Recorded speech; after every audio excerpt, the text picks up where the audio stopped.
Hello, and welcome to the Secrets of Happily Ever After podcast. I'm your host, Monica Tanner, and today's episode is special for a couple different reasons. Number one, it's May, which we lovingly refer to around the Tanner household as May-cember. With all of the kids' activities, with winding up sports seasons and school, teacher appreciation, graduation, the start of summer, and all of the fun and excitement that that brings, May gets busy. And add to that, we kick off May with my wedding anniversary. In the middle of May, we celebrate Mother's Day. And at the end of May is my birthday, which is so much fun wrapped into just 1 month. But let's be honest, it gets a little stressful and emotions tend to run high around here. And so on today's episode, I want to share my number one hack for getting through super busy seasons without losing your marbles. Another reason this episode is so special is because after careful consideration of all of the exciting things we have coming up this summer, I've decided to make this the last episode of season 3 so that I can love on my husband, spend quality time with my kids, which, let's be honest, once they get to a certain age, you start to realize that you only have a certain amount of summers before they go and leave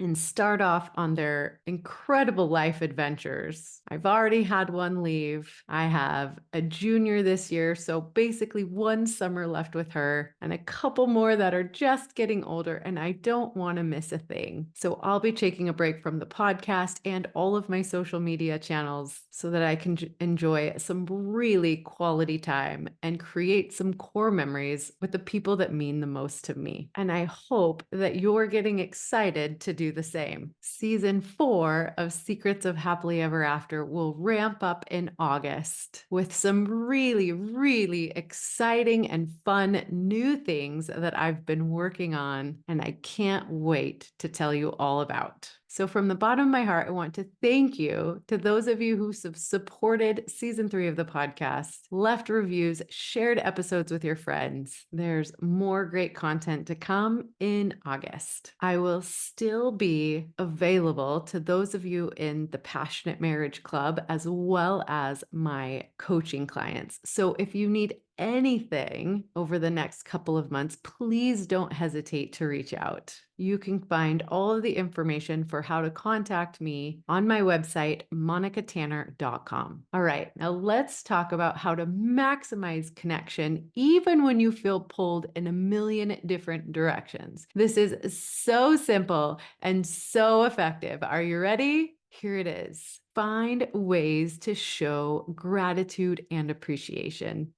I know. It's so simple. But I think in the hustle and bustle, I know for me, I have a tendency to get hyper focused on my to-do list and the things that are right in front of me that I forget the big picture. And so I'm challenging myself and you to find simple ways to reach out, show gratitude to the people closest to you and the people who bless your life in all the ways. So for today's episode, I want to give you some super simple, fun, and quick ways to show gratitude. Because as you know, not only does gratitude bless the person who you're showing it to, but more than anything, gratitude blesses you in your mindset, how you show up for each other, and just in your general happiness and feelings of well-being. So the first super simple way to show gratitude is just to say thank you. When you notice that someone's doing something to bless your life, make it easier, or just showing up in a way that you appreciate, let them know. You can do this obviously verbally, or I love little strategically placed notes. Get a cute pad of Post-its Keep it somewhere where you'll see it often and challenge yourself to go through the entire pad of Post-its just saying thank you for the little things that you notice that the people around you are doing. I like to leave them in cars, on mirrors, in the kitchen, on people's pillows. Sometimes I'll put them on the outdoor tools because I know my kids are going to go out and mow the lawn or do yard work. So I'll just put a little Post-it note on the garden hose or the weed eater or on my husband's weeding gloves. There's no end to the fun places you can stick a cute little Post-it note. Another thing I love to do for my husband or my children is to take them on a little gratitude walk.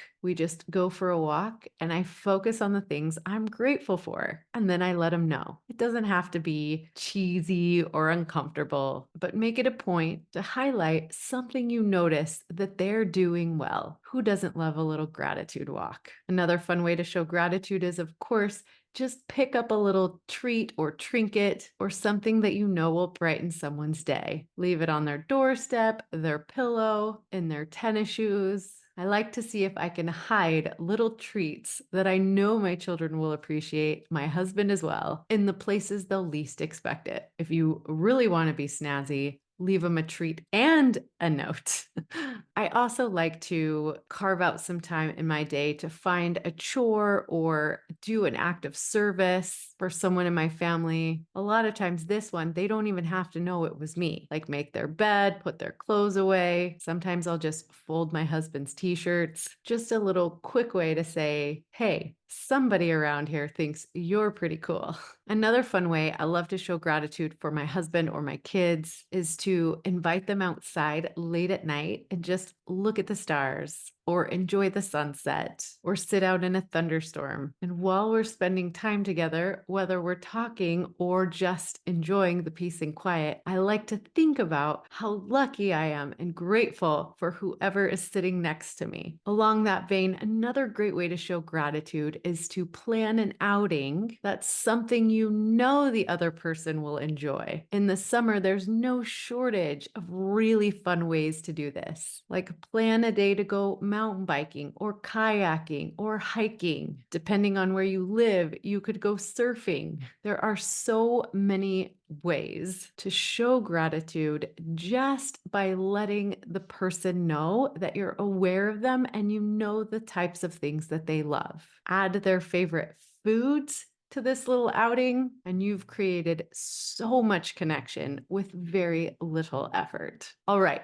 so those are just a few ideas, but I made a list of 75 quick, simple, and effective ways to show gratitude to your spouse or your kids or anybody that you really care about. And it's just a downloadable cheat sheet that you can get by going to www.monicatanner.com/gratitude. Again, I want to thank you for supporting season 3 of the podcast. Get excited for some really cool things coming in August when we start up season 4. Remember, if you need anything over the summer, feel free to reach out and enjoy your summer. Love on your family, create some core memories, and remember to show your gratitude in ways big and small. And until next season, remember to have courage, be kind, and stay on the brighter side.